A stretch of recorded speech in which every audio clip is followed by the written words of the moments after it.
Thank you. It is such a pleasure to be with you and have some conversations, because this is going to be a two-way communicating today, so I'm excited about this. Again, my name is Dellesa Kirk-Johnson. Did anyone remember how many employees that I oversee? It was mentioned in the video.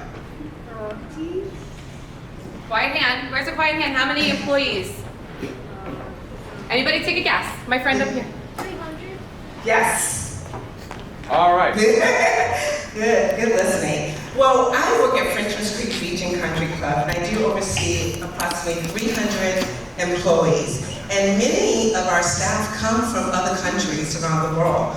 We recruit interns and bring them in so they can learn and grow and develop and take that skills set back to their country. Last year, I was in Switzerland, and you saw me interviewing a gentleman at one of the Switzerland schools. And he was able to come over in the culinary program.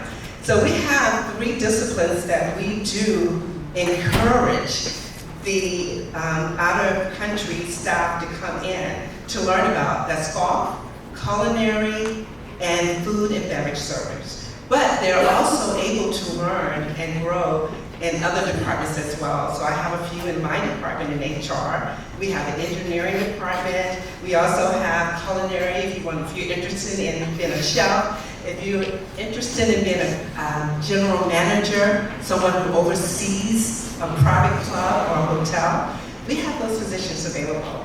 But first you have to start somewhere, right? So I went to school at Alabama A&M University. And when I went to college, I had no clue what I wanted to do. But I learned, I knew education was very important. So I started to learn as much as I could. I came to Florida right after college, and I didn't still know what I wanted to do after I graduated. And I learned about an organization called the Ritz-Carlton Hotel Company. Has anyone ever heard of the Ritz-Carlton? Has anyone been to the Ritz-Carlton? It's an amazing property. I wanted to work there and had no idea that's where I was going to find my passion. I wanted to go and be a manager when I applied there, but there was no position available. So I took what I could just to get my foot in the door.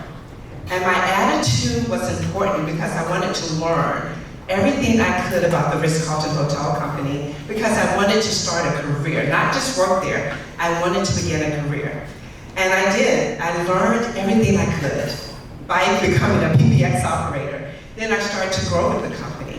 And I started to attach myself with smart people and positive people.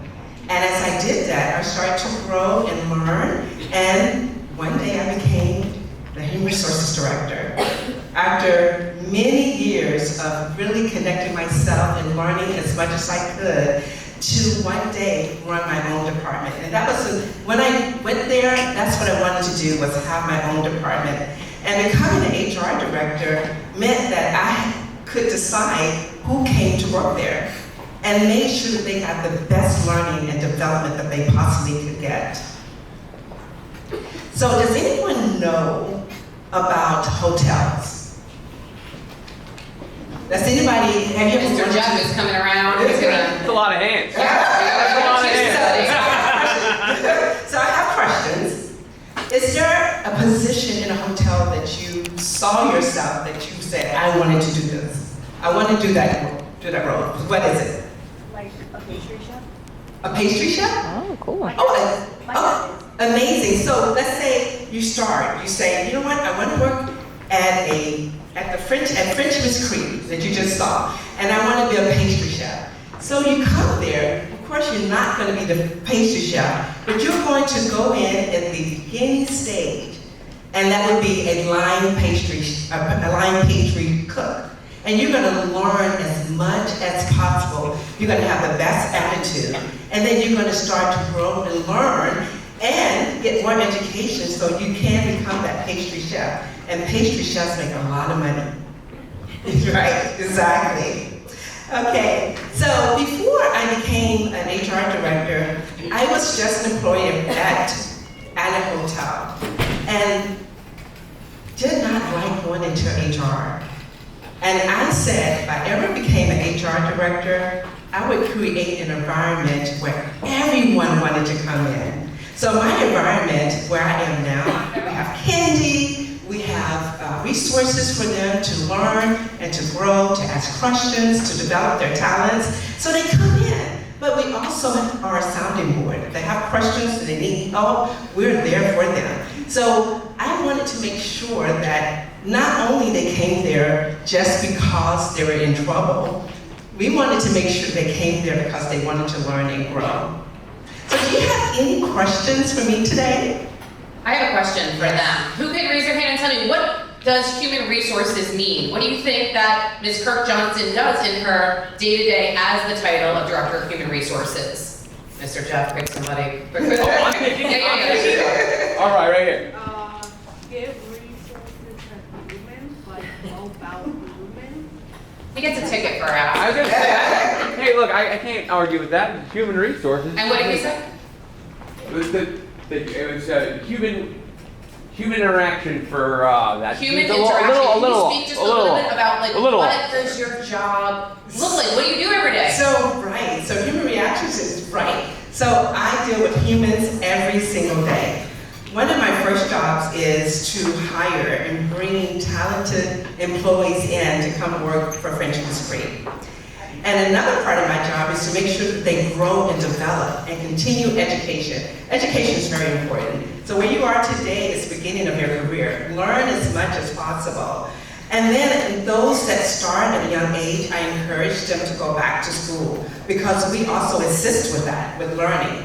And if they want higher education, they want certification, we assist with that. And also day to day, we make sure that the ladies and gentlemen and the employees at Frenchman's Creek are set up for success. As I said earlier, we bring in international workers, so we make sure that those employees are learning and growing in their skill sets.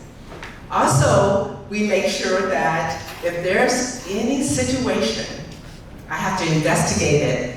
And unfortunately, the part of my job that I don't like is if I have to terminate someone.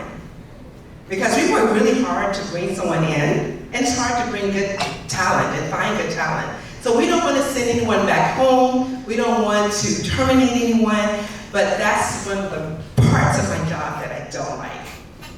The most important part of my job that I love is making sure you come in an entry-level position, but 5 years later, you are a manager, and you're running your own department, or you're supervising over an area. Or I'm helping you go to another country and learn and develop your skill sets as well. Excellent, thank you. We have a question from our panel over here. What skills do you need to be good at HR?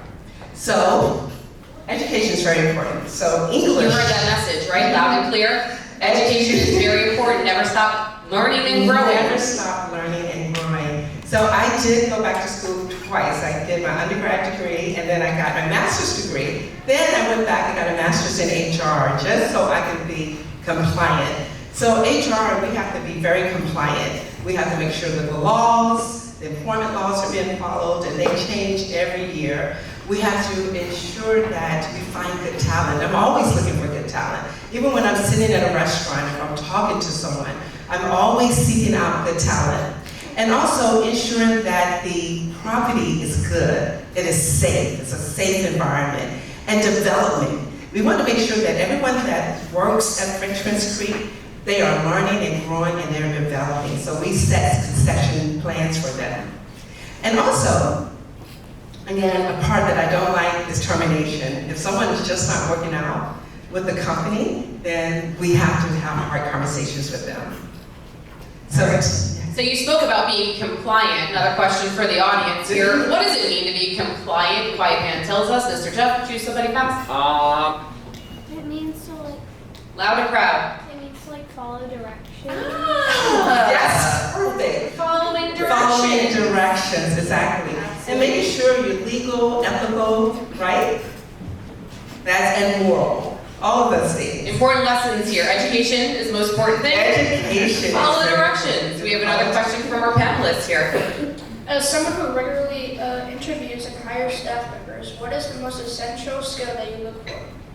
So one of the major skills that I look for first, before education, is the attitude of the person.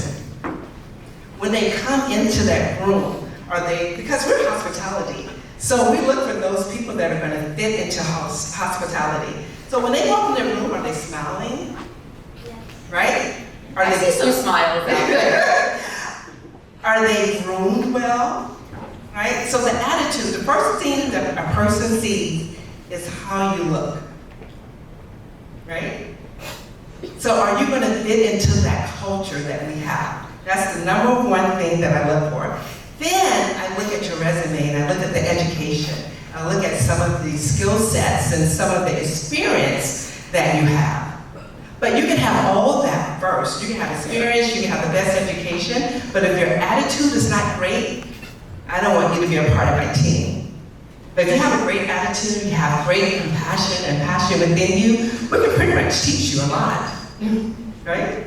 I scoured the internet, and one of your previous employees said, Dellesa is one of the best professionals I've had the privilege to interact with. She is extremely knowledgeable about human resources and management and a joy to work with. I was impressed with her attention to detail and her get it done attitude. So I was thinking about this last night. You're gonna be looking for a job. You're in 5th grade right now. That's our audience right here. In just a couple of years, 3 years, you can start applying for jobs. What are people going to say about you and the work that you do and the attitude that you have as you go out there into the workforce? So we have another question here from our panel. Do you work with computers and technology? I do, and I just started to learn more about AI, which is very important, but technology is very important. But am I the best at technology? No, but I have someone on my team. And that's something important for you. I saw we have some entrepreneurs in the room. You're not going to always know everything, but when you build a team of other people that are stronger or smarter in certain areas than you are, that's how you build a good team and a good foundation around you. Excellent. That's going back to continuing to learn and grow, right? We're not masters of all, but we have tools and resources and support teams to help us. Okay. How do you handle conflicts at work? Sometimes people don't get along, right? Or they don't follow the rules, they don't do their job. How do you handle conflicts at work? So conflict, it happens, right? Because we all are from different backgrounds, so we're not going to always agree on everything. But what I do is we have standards that we live by. We have a culture. So sometimes when someone is not agreeing with what's going on, I sit them both down and I say, do you remember the culture that we set here in our organization? They go, so what is that? I remind them of that. And we talk about it. But I listen to both parties, right? And then we come to a mutual agreement that satisfies both staff members, and not just that, but what benefits our organization as well. So everybody walks away good. The company is good, and the people are great. So sometimes people just want to hear, and so I want someone to listen. So we listen, then we come to a good resolution for them. Sounds like problem solving is one of those top skills needed for your position. Here we go. Can you share a fun or interesting work story?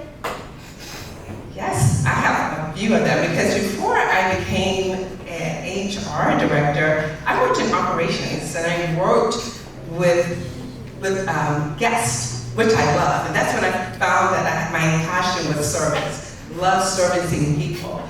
And before I answer that question, when I went to HR, I said, okay, my guests are the employees. So that service goes now to the employees. So a great story I can always remember is, well, you know what, I can tell you one, since I've been in HR. One of my jobs is to go over to other countries to recruit. Wait a minute. You travel to other countries for your job? Sounds pretty enticing. Yes, so I travel to countries and I speak to schools, to hospitality schools. But I went to Istanbul, Turkey, and we were at a restaurant. We were there to recruit H-2B visas to bring them back to work in the United States. And this gentleman was so amazing, his service, And I watched him, I watched his style and how he interacted with people. He was just amazing, and I asked him his name. Make a long story short, we ended up bringing him back to the United States. He worked with us for many years, and he's still not in the United States. I don't care where I go. This gentleman works downtown. He has several jobs now. I don't care where I go. He stops and tells everyone the difference I made in his life. Because he's not just here. Now his wife is here and his daughter is here. She's gone back to school and she's now an HR professional. So he tells people the difference I made in his life and for his family. And so you don't think those things when you do your job, and you do it from your heart. You don't know the impact it's gonna happen, but that's one story. Every time I see him, if we walked into the Marriott at the Bend, if you're with me, he's gonna stop you. He don't care who you are, he's gonna tell you about me. So that's one of the memorable stories I have. Thank you for sharing and for pouring your heart into the work that you do. Tell us about your culture.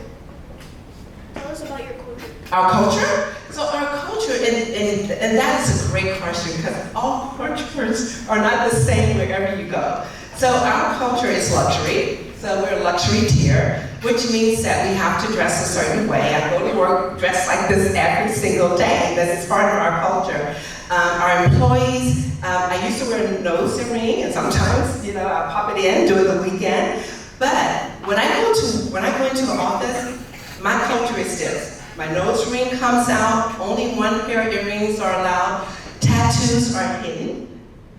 You can't say, we don't say you can't have a tattoo, you just can't show it while you're there. So neat, groomed, and our verbiage that we use. We say good morning, we say good afternoon, we say good evening, we say my pleasure.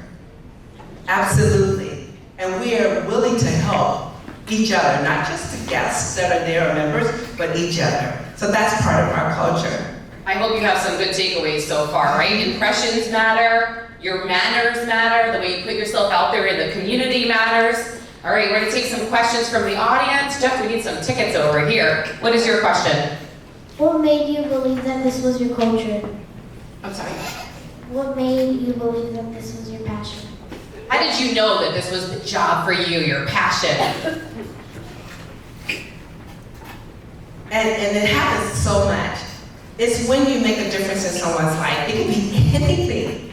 Just hiring someone and they come back and tell you how much they appreciate getting that particular job or teaching someone something. And they're able to go out into the community and use that skill set and they come back and they thank you. And it doesn't take a lot, it doesn't take money to feel good. It's just when something happens and you feel this deep down in your spirit and in your heart, you know that's passion. It makes you feel good. So that's how I knew. The first time I did this and took care of a guest, and they came back and told me the difference that I made in their lives, and I felt good about it. So, or just seeing someone smile. It sure does feel good to make somebody smile, right? Absolutely. We have another question back over here. How difficult was it when you were first starting out? When you were just getting started, how difficult was it?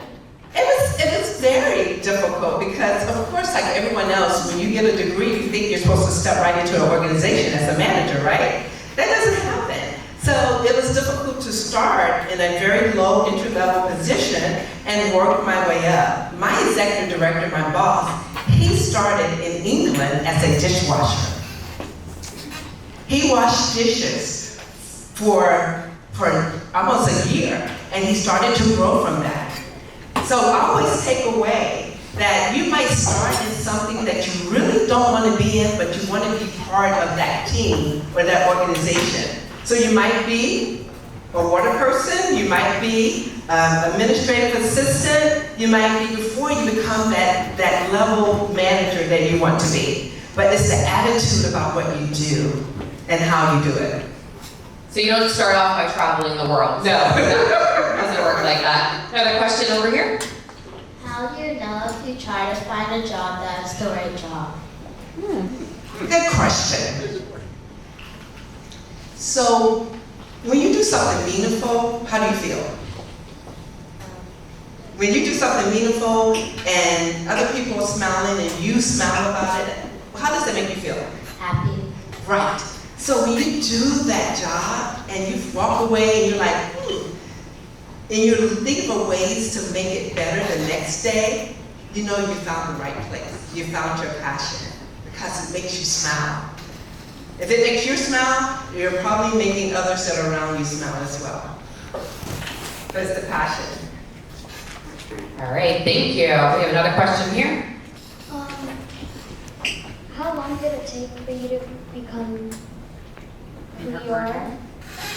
Good question. So I started out, as I said, as an entry-level PBX phone operator. I answered the phone. All the incoming calls that were coming in, I answered those calls. But I learned a lot about the organization. Then every year, my goal was to move into a different role. And so it took about 7 years before I went down to HR as a director of training, and then my career took off in HR.